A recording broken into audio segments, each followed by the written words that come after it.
Class অষ্টম শ্রেণীর ছাত্রদের জন্য আজ আলোচনার বিষয় হলো বাংলা। বাংলার মধ্যে বাংলা ব্যাকরণ, আর ব্যাকরণের মধ্যে সমাস। তাহলে কি হলো, আজকের আলোচনার বিষয় হলো সমাস। অনেকেই আমাকে কমেন্টে জানিয়েছো যে স্যার একটু সমাসটা নিয়ে আলোচনা করুন। তো সেজন্যই আমি ভাবলাম দেখি আজকে সমাসটা নিয়ে তোমাদের সাথে একটু আলোচনায় বসি। তো সমাস জানতে গেলে প্রথমেই জানতে হবে সমাস কাকে বলে।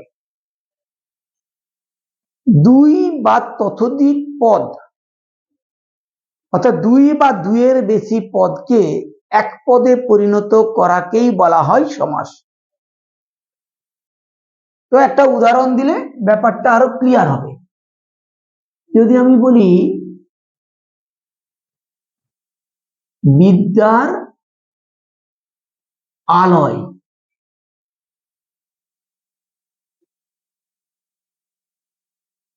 এটা কি হলো? বিদ্যালয়।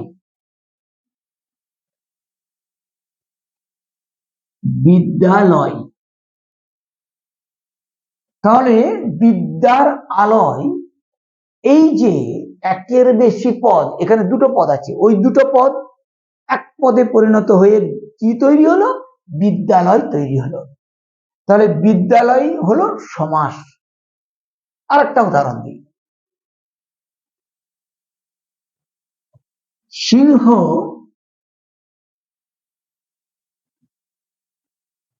চিহ্নিত আসন।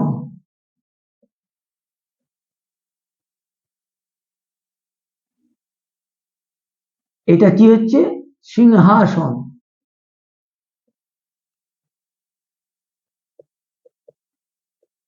সিংহাসন। তাহলে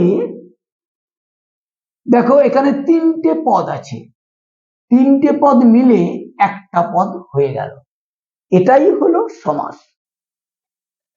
সমাস জানতে গেলে আরো কিছু বিষয় জানা দরকার। দেখো এই বাক্যের দুটো অংশ আছে, সমানের ডান দিকের অংশ, সমানের বাঁ দিকের অংশ।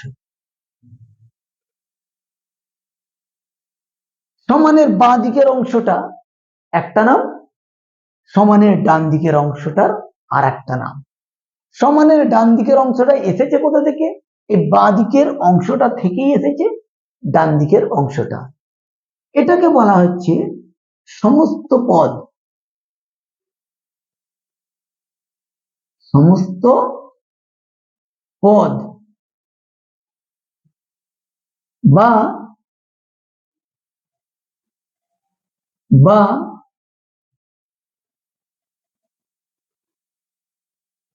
এই পদটাকে বলা হচ্ছে সমস্ত পদ।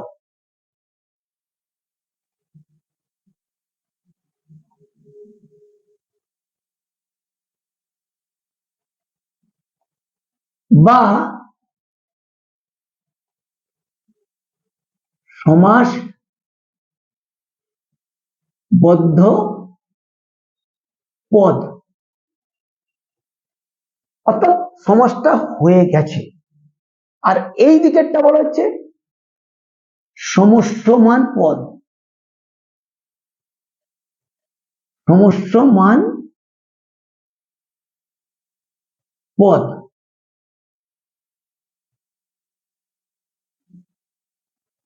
দেখো যে পদগুলো থেকে সমাসটা এসেছে সেই পদগুলোকে একসাথে বলা হচ্ছে সমস্যমান পদ। আর সমাস হয়ে গেল যে পদের মাধ্যমে, সেটাকে বলেছে সমস্ত পদ বা সমাসবদ্ধ পদ। সমস্ত পদ কেন?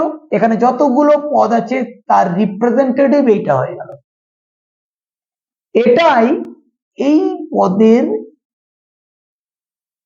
ব্যাখ্যা দিচ্ছে বা এই পদকে প্রতিষ্ঠিত করছে। তাই এইটা হচ্ছে সমস্ত পদ।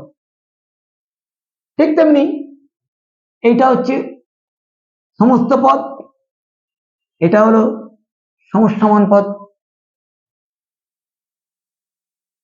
এবারে দেখো সমস্তমান পদে এইটাতে দুটো পদ আছে, তাহলে দুটো পদ আছে।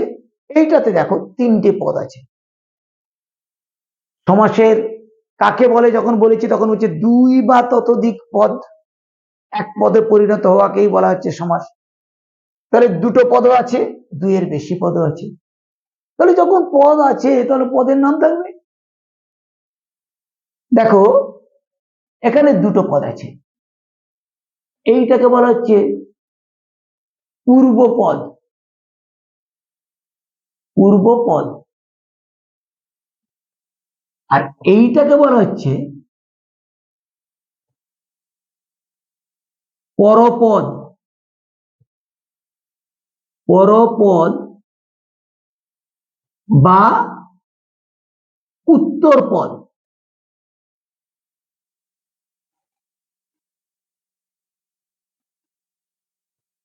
পরপদ বা উত্তরপদ।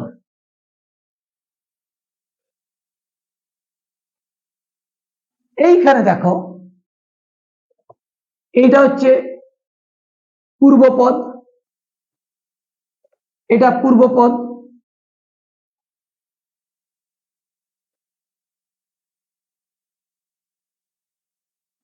এইটা পরপদ বা উত্তরপদ।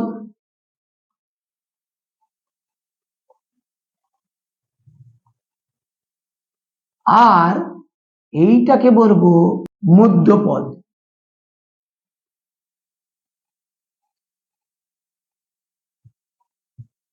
আর একটা বিষয় জানার আছে, যে বাক্য বা পদের সমষ্টি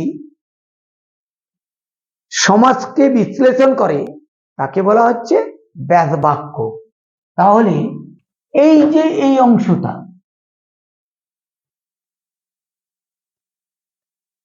এই পুরো অংশটাকে বলবো ব্যাস বাক্য। ব্যাস বাক্য বা বিগ্রহ বাক্য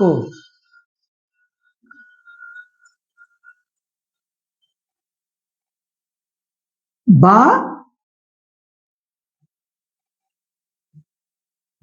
সমাস বাক্য।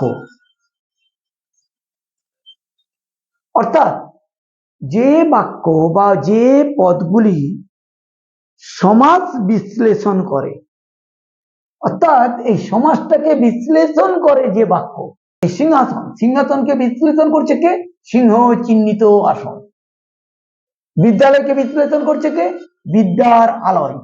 তাহলে এইটাকে বলবো, এই অংশটাকে বলবো এই।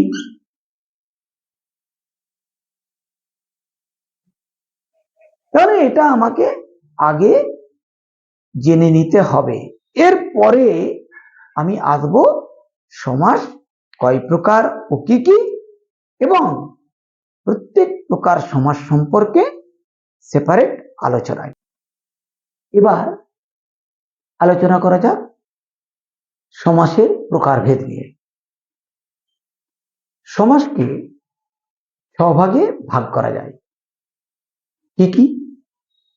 দ্বন্দ্ব সমাস, দ্বিগু সমাস, তৎপুরুষ সমাস, কর্মধারয় সমাস, বহুব্রীহি সমাস ও নিত্য সমাস। এই 6 প্রকার সমাস আছে। আমি এই 6 প্রকার সমাস সম্পর্কে পরপর আলোচনা করব। এসো আগে সমাসের প্রকারভেদটা লিখি।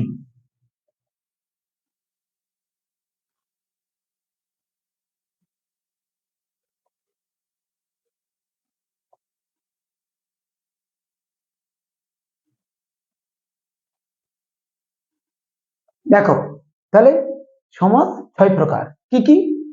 দ্বন্দ্ব সমাস, দ্বিগু সমাস, তৎপুরুষ সমাস, কর্মধারয় সমাস, বহুব্রীহি সমাস, নিত্য সমাস। আমি এই 6 প্রকার সমাস সম্পর্কে পরপর তোমাদের সামনে আলোচনা করব। প্রথমে আসি দ্বন্দ্ব সমাসে।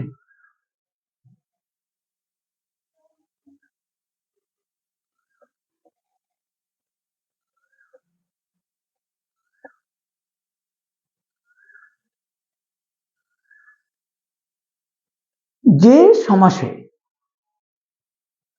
পূর্বপদ ও উত্তরপদ দুটো পদেরই অর্থের প্রাধান্য ঘটে সেই সমাসকে বলবো দ্বন্দ্ব সমাস। অর্থাৎ পূর্বপদের অর্থেরও প্রাধান্য ঘটবে, পরপদের অর্থেরও প্রাধান্য ঘটবে। তাহলে কি বললাম, যে সমাসে পূর্বপদ এবং পরপদ উভয় পদের অর্থের প্রাধান্য ঘটবে সেই সমাসকে বলা হবে দ্বন্দ্ব সমাস। যেমন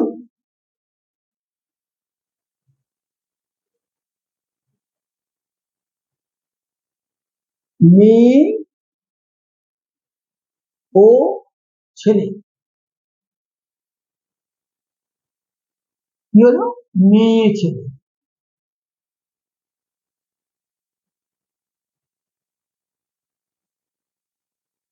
এখানে দেখো মেয়ে আর ছেলে, এটা হলো পূর্বপদ, এটা হলো পরপদ বা উত্তরপদ। সমাস যখন হলো দুটো পদেরই প্রাধান্য ঘটেছে। আর একটা জিনিস এখানে মনে রাখবে যে এখানে পূর্বপদ আর উত্তরপদের মাঝে ও এবং আর এই শব্দগুলো যুক্ত থাকে। কি কি শব্দ? ও এবং আর, এই শব্দগুলো যুক্ত থাকে। এটা হলো দ্বন্দ্ব সমাস। দ্বন্দ্ব সমাস আবার অনেকগুলি ভাগে বিভক্ত। আমি প্রত্যেকটি ভাগ সম্পর্কে উদাহরণ দিয়ে বলার চেষ্টা করছি। এবারে আমি দ্বন্দ্ব সমাসের শ্রেণীবিভাগ সম্পর্কে একটা একটা করে আলোচনা করছি। দ্বন্দ্ব সমাস।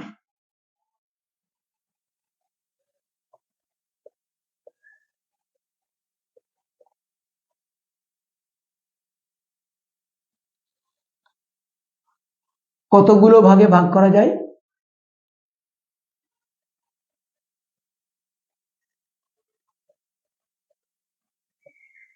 সমার্থক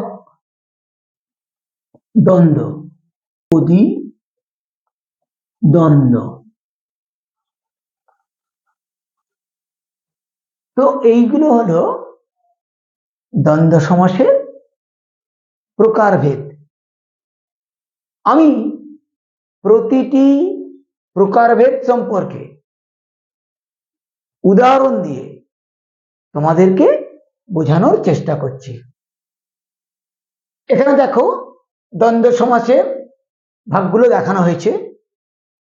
সমার্থক দ্বন্দ্ব, বিপরীতার্থক দ্বন্দ্ব, অলুপ দ্বন্দ্ব, অ্যাক্সেস দ্বন্দ্ব, বিকল্পার্থক দ্বন্দ্ব, দুই ক্রিয়াপদের দ্বন্দ্ব, দুই সর্বনামীয় দ্বন্দ্ব, বহুপদী দ্বন্দ্ব। তো আমি একটা একটা করে বিষয়গুলো সম্পর্কে আলোচনা করছি। সমার্থক দ্বন্দ্ব অর্থাৎ এই দ্বন্দ্বে ব্যাসবাক্যে যে পদগুলি থাকে তারা সমার্থক পদ হয়। যেমন চিঠি ও পত্র, চিঠিপত্র। এই চিঠি ও পত্র, চিঠিপত্র এইটা হলো সমার্থক দ্বন্দ্ব, অর্থাৎ চিঠিও যা পত্রও তাই। বিপরীতার্থ, এটা বিপরীত শব্দ নিয়ে ব্যাস বাক্যটা গঠিত হবে। যেমন উত্থান ও পতন, উত্থান পতন।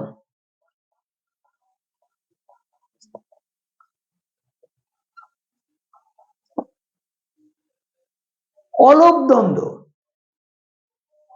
এই দ্বন্দ্বে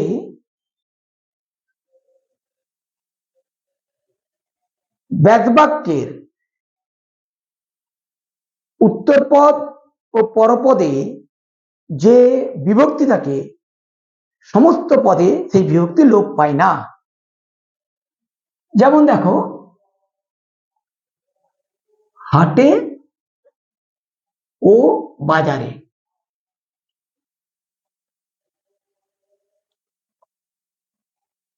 হাটে বাজারে।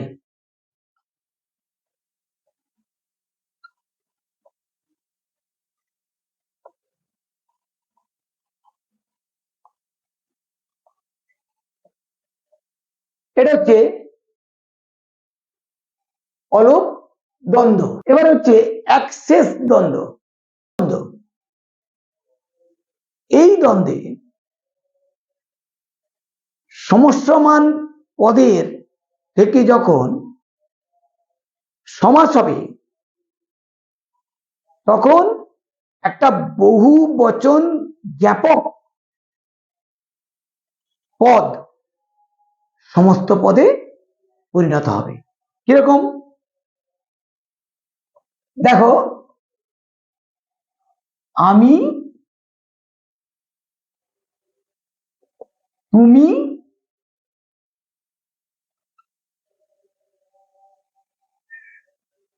ও, সে, এই নিয়ে হয়ে গেল আমরা। আমরা, এই আমরা এই পদটা একটা বহু বচন, অর্থাৎ এখানে এক বচন দেওয়া আছে সমস্যমান পদে, ওই এক বচনগুলো একত্রিত হয়ে সমস্ত পদে বহু বচন জ্ঞাপক একটা পদ তৈরি হয়েছে। এটাই হলো অ্যাক্সেস দ্বন্দ্ব। বিকল্পার্থক দ্বন্দ্ব, অর্থাৎ এখানে একটা বিকল্প খোঁজা হচ্ছে,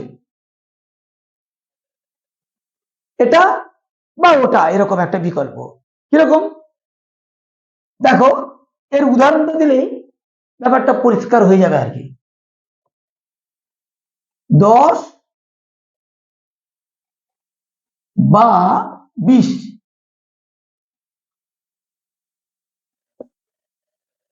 ধরো কে বলল এই আমার জন্য কটা জিনিস রাখবি তো, সে তখন বলছে কটা রাখবো, 10-20টা রাখবি।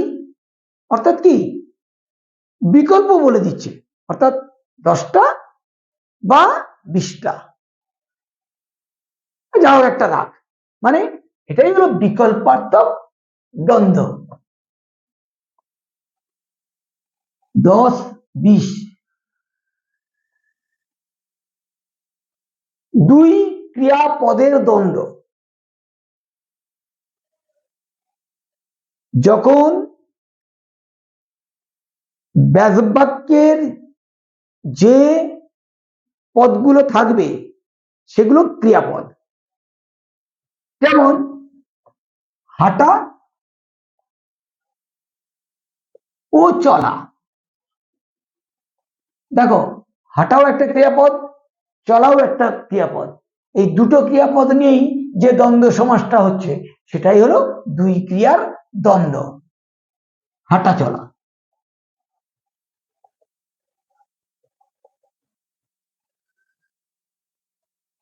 এরপরে দুই সর্বনামীয় দ্বন্দ্ব, অর্থাৎ সমস্যমান পদের গুলো থাকবে সর্বনাম পদ। কিরকম? আমি ও তুমি। দেখো দুটোই কি হচ্ছে? সর্বনাম। দুটো নিয়ে কি হলো? সমস্ত পদ হচ্ছে আমি তুমি, আমি তুমি। তাহলে এই যে সমাসটা হচ্ছে, দ্বন্দ্ব সমাসটা হলো, এটাই হলো দুই সর্বনামীয় দ্বন্দ্ব, বহুপদী দ্বন্দ্ব। সমাসের সময় আমি কি বলেছিলাম? দুই বা ততোধিক পদ এক পদে পরিণত হওয়াকেই সমাস বলে। আমি এখন দুটো দুটো দুটো দুটো পদ দেখিয়ে দেখিয়ে যাচ্ছি সমসমান পদে, কিন্তু পদের সংখ্যা তো দুইয়ের বেশি হতে পারে, বহু হতে পারে। তাই বহুপদী দ্বন্দ্ব আছে। কিরকম?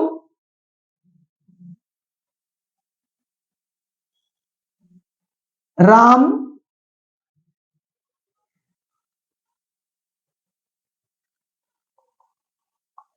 লক্ষণ ও সীতা, এটা নিয়ে হলো রাম লক্ষণ সীতা।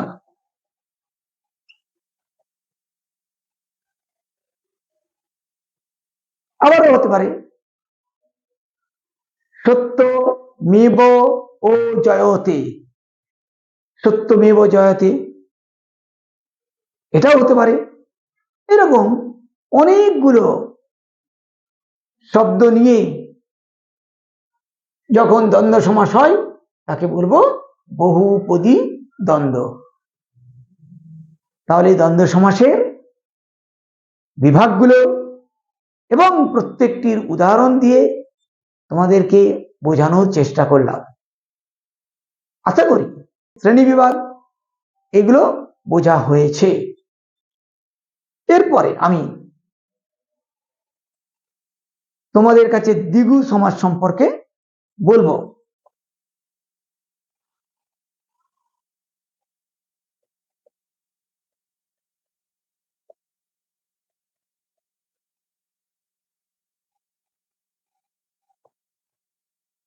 দ্বিগু সমাস কি? এই সমাসে সমস্যামান পদ দুই বা তার বেশি সংখ্যাবাচক বিশেষণ থাকবে এবং পরপদের সাথে সমাহার যোগ থাকবে। ব্যাপারটা বুঝে নাও। এই সমাসে সমস্যমান পদের পূর্বপদ হবে দুইয়ের বেশি সংখ্যাবাচক বিশেষণ এবং পরপদের সাথে সমাহার যোগ থাকবে। এবার একটা উদাহরণ দিলে ব্যাপারটা আরো ক্লিয়ার হবে। তিন মাথার সমাহার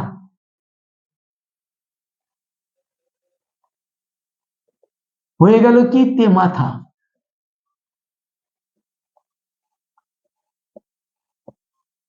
দেখো এটা হলো সংখ্যাবাচক বিশেষণ আর পরপদে এটা পরপদের সাথে সমাহারের যোগ থাকবে, হয়ে গেল তে মাথা। আবার কি? তিন লোকের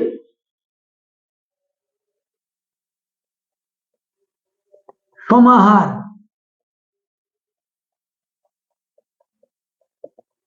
হয়ে গেল ত্রিলোক।